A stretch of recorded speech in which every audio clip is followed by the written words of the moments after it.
Your Excellency, the Deputy President of the Republic of Kenya, Professor Kindiki, all protocols observed. I think I'm coming at the tail end. I'm feeling like a hungry man with a loaf of bread and you're told to eat it in 30 seconds. I'll not attempt to do that. First, I want to note that CIA has a lot to offer, and next month we are going to have an investment conference similar to this one in CIA. I hope some of the partners here, whom we have also talked to, are not going to be fatigued and give up on CIA. If we can talk about everything about resources, I think in CIA we can talk about many resources in CIA. But the most important resource is human resource in all its portfolio. And historically, if I want to talk about the availability of human resource in the Republic of Kenya, the first Vice President of the Republic of Kenya came from Siaya. The first barrister came from Siaya, trained in the Inns of Court in England.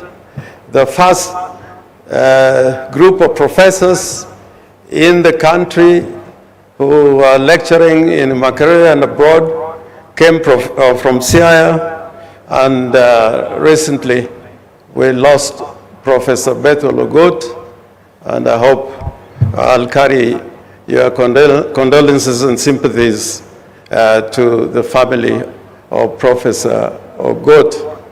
Now, I just want to note as a preamble that I'm very happy about some intervention the national government has undertaken together with the county, and I like the integrated approach. Like recently, we had a multi-ministerial delegation from Interior, from MITI, that's the investment ministry, from roads and communications. We had people from Kenya Shipyard talking about investing in the same place so that it is done in a planned manner.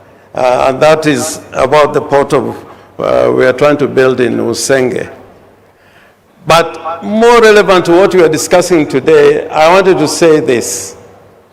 I think, having listened particularly to what Senior Oparanya said, we should, in an investment conference, address the issue why we are not attracting as many investors as we wish.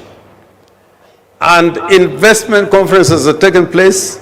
When I was first elected in Parliament, we had an investment conference for Nyanza, presided over by Jaramogi Oginga Odinga. So it has been an ongoing conversation. One of the things that we learned when we had recently the investment conference hosted by Governor Nyong'o and sponsored by the Afrexim Bank. And we were talking about how investors can come directly to counties. And we found out there were so many roadblocks to an investor who wants, let's say, come to Siaya. We need to look at the legal framework to make sure that an investor who wants to invest in a county like Siaya can come there directly without legal hurdles. And I want to give a practical example of this. I was in a conference in Cairo where we were talking about urban and municipal development. And many delegations were going to Afrexim Bank signing deals. But we were busy at the conference talking about what we must do. And when we addressed the issue why that was happening, they said we should address the legal framework that makes it possible for investors to come directly to counties.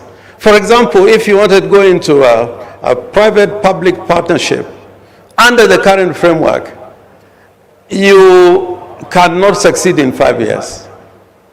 you cannot succeed in 5 years. And it has not been done. The counties that have tried have not succeeded. So I think we need to look at that framework.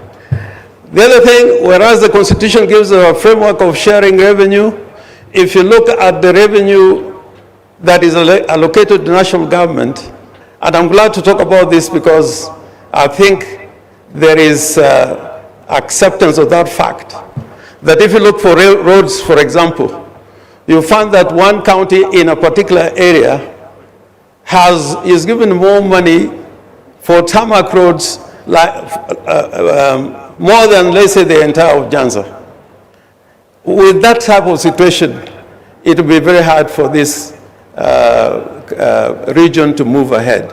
The national government should do a checkup and find out, are counties getting or regions getting equitable amounts of monies spent by national government in infrastructure and the rest.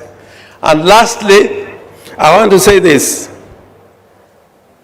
If people feel good about what is happening, they don't need to be persuaded.